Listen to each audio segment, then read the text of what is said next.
Slipper clutch இருக்கிற வண்டி தான் பெஸ்ட்டுன்னு நினைக்கிறீங்களா இல்லை இல்லாத வண்டி பெஸ்ட்டா? ஸ்லிப்பர் கிளட்ச் வந்து கார்னர் என்ட்ரி அட்டாக் பண்ணுறதுக்கு ஒரு நல்ல வெப்பன். அது இல்லாமலும் நீ கிளட்சை வந்து மேனுவலாக ஸ்லைட் பண்ணிட்டு போகலாம். அந்த ஒரு ஒர்க்கை ஒன்று குறைக்குது. பட் ஸ்லிப்பர் கிளட்ச்னால வந்து ரோட்டில் வந்து என் வண்டி பெட்டராக இருக்கும் உன் வண்டியை விடான்றது 100% அவன்டாமான போய். அதனால ஒரு வெஹிக்கிள் பெஸ்ட்டுலாம் சொல்லுவாங்க.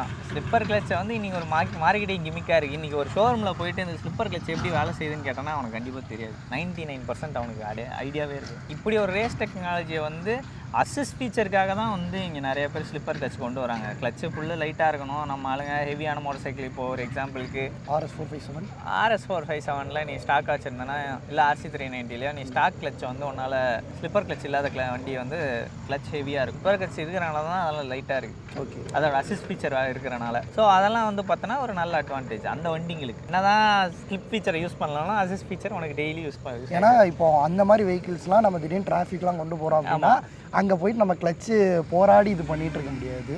அந்த டைமில் நமக்கு கை வந்து அதனாலே நான் ஒரு டிஸ்அட்வான்டேஜ் ஆகி அந்த வண்டி வாங்க வேணான்ற நினப்பு கூட வரும். ஸோ அங்கே இந்த அசிஸ்ட் கிளச் இருக்கும்போது அவங்க ஓகே இது ஈஸியாக தானே இருக்குது, டிராஃபிக்கில் கூட ஈஸியாக நம்மளால் மூவ் பண்ண முடியுதுன்னு அதை வாங்கிப்பாங்க.